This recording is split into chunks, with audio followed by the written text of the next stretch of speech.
Welcome to Dynamic Foundry Group. I'm Sanjay Kulkarni. Welcome you to this small video section. Today topic is measuring of sand pillow.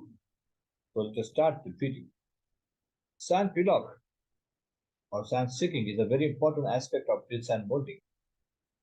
Better is the sand pillow, less is the sand sticking of the to the casting, and it is easy to maintain sand hopper level in long run. But many times we listen that the conversation between the foundry and sand additive suppliers saying pillock is not good. But here, good or bad terms are generic terms and can change the meaning of that from person to person and foundry to foundry. Basically sand pileup एक important factor है जो sand पिलअप का मतलब sand sticking है जो normal casting के ऊपर sand को स्टिक होता है और कई बार हम देखते हैं कि जो सैंड पिलअप है वो कंट्रीब्यूट करता है आपके सैंड हॉपर लेवल को मेंटेन करने। जितना आपका सैंड पिलअप ज्यादा बेहतर होगा, जितना सैंड स्टिकिंग कम होगा, उतना ही आप हॉपर लेवल को मेंटेन कर सकते हैं। अगर ये सैंड स्टिकिंग ज्यादा बढ़ेगा या पिलअप अच्छा नहीं होगा तो सैंड हॉपर लेवल जल्दी से खाली हो जाएगा। इस सिलसिले में हम हमेशा एक सुनते हैं कि फाउंड्री का जो सैंड का बंदा है और जो सप्लायर है सैंड एडिटिव का, उनके बारे में कई बार जो कन्वर्सेशन होती है उसमें सेंटेंस हम नॉर्मली सुनते हैं that is pileup is not good. तो पिलॉप का अच्छा नहीं होना एक सेंटेंस आता है। तो पिलॉप बेसिकली है क्या और पिलॉप इज नॉट गुड किस तरह से हम उसको मेजर कर सकते हैं, इज वेरी इंपॉर्टेंट। गुड और बैड के ऊपर अगर हम बात करेंगे तो it is a generic term, तो जेनरिक टर्म है और फाउंड्री person to person it can vary. तो इसलिए ये वीडियो हम बनाने जा रहे हैं जिसमें हम गुड और बैड की जगह उसे मेजर करने का कोई तरीका ढूंढने की कोशिश करेंगे। Also it is generic and does not give a clarity about the severity of the problem. जैसे मैंने बताया कि severity ऐसे आपको पता नहीं चलेगी कि प्रॉब्लम कितना सीवियर है, कितना बड़ा है और कम हुआ है या बड़ा है। इसके ऊपर हम गुड और बैड के ऊपर ही बात करते रहेंगे तो it will not give you proper judgement of that. इसीलिए हम ये वीडियो आज बनाने जा रहे हैं। So to get clarity, to understand the severity of the problem, we must talk in the terms of certain number or figure.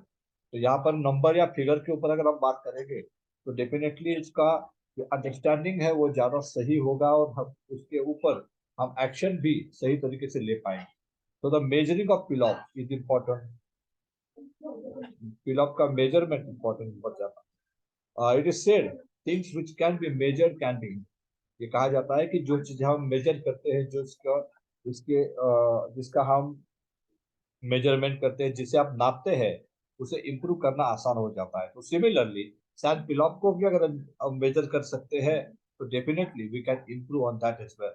So let us understand how we can able to measure the sand pillow and how we can able to measure the sand pillow in this video. तो हम इस video में जानने की कोशिश करते हैं कि हम किस तरह से sand pillow को मेजर कर सकते हैं। What get measured can get managed. जो चीज हम मेजर कर सकते हैं उसे हम इम्प्रूव कर सकते हैं, उसे मैनेज कर सकते हैं। दैट इज सेंटेंस और that is the philosophy of mister Peter Drucker, who is one of the greatest management guru. This is one of the picture of sand pillow. You can see a lot of sand has been stick to this casting. Here we have taken 10 number of any one type of casting before short casting from knockout directly after getting it cooled and wet them along with sand. तो हमने यहाँ पर क्या किया है, 10 casting ली है short casting से जिसमें सैंड स्टिकिंग सैंड के साथ में बिना शॉर्ट कास्टिंग के नॉकआउट से हमने उसको उठाया है और ठंडा होने के बाद हमने उसका वेमेंट किया है। ये जो 10 कास्टिंग का वेमेंट आपके सामने है, द एवरेज वेमेंट 72.76 kg।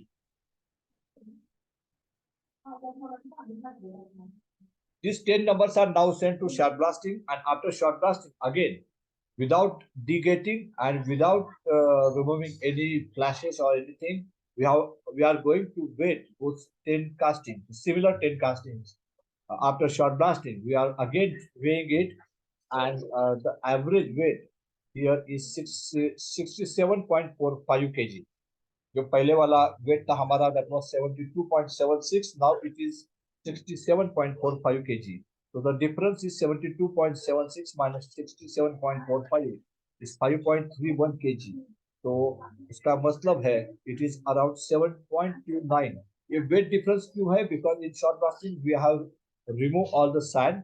तो सैंड रिमूव हो चुकी है, तो सैंड का वेट, जो difference of the weight is nothing but sand का वेट है। तो 10 कास्टिंग में सैंड का वेट 5.31 kg आया हुआ है। तो इसका मतलब हर कास्टिंग में लगभग 531 ग्राम आपका सैंड का वेट रहेगा। तो इट इज अप्रोक्सीमेटली 7.29%। तो ये परसेंटेज आपको मिल गया कितना परसेंट मेरा सैंड स्टिकिंग कास्टिंग को लगा हुआ है। You can measure this percentage, you can able to get exact figure how much sand sticking is there. So the sand fill-up is 7.29%. This is not good fill-up.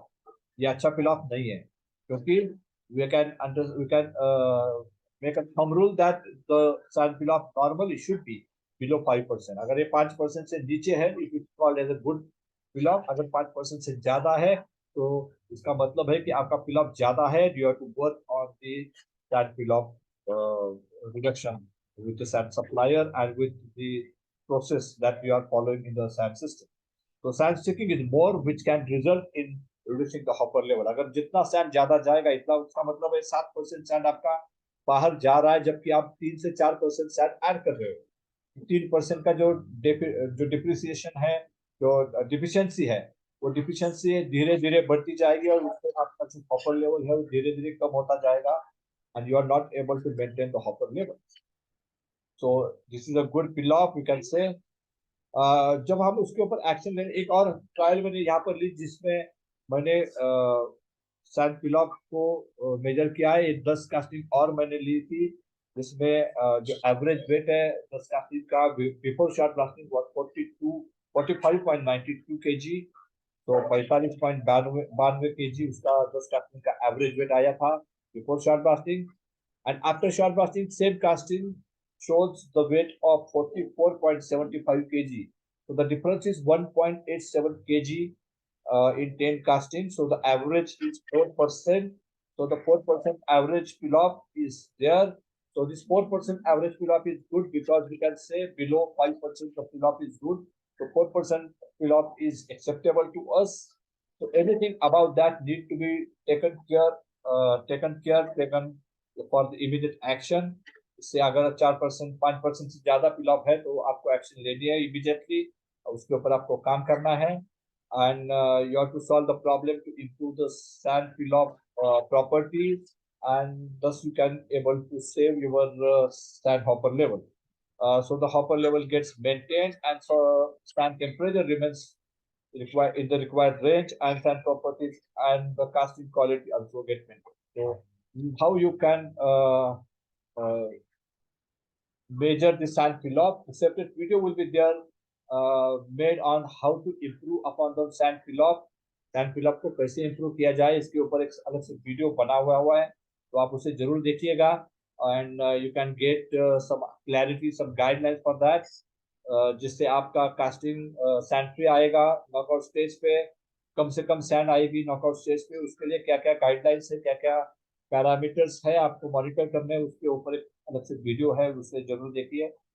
however, to take action to improve, we must measure the same and understand that the present values are not excess or in acceptable limit, and then we can able to take corrective actions and improve upon. तो उसके पहले हमें देखना होगा कि क्या हमारा sand fill-up है वो सही चल रहा है या उसके ऊपर हमें काम करना चाहिए। उसके लिए उसकी मेजरमेंट करना बहुत जरूरी है, और इसीलिए हमने इस वीडियो को बनाया ताकि आपको पता चले कि किस तरह से आप उसको मेजर कर सकते हो, उसे माप सकते हो और इसके ऊपर काम कर सकते हो।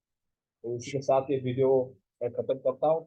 आपको उम्मीद है कि इस वीडियो से काफी फायदा मिलेगा, और आप सैंड फिल-अप को मेजर करने का जो तरीका है आपके फाउंटेन में इस्तेमाल करेंगे, और इससे आपको काफी फायदा मिलेगा। इस उम्मीद के साथ इस वीडियो को मैं खत्म करता हूँ। धन्यवाद।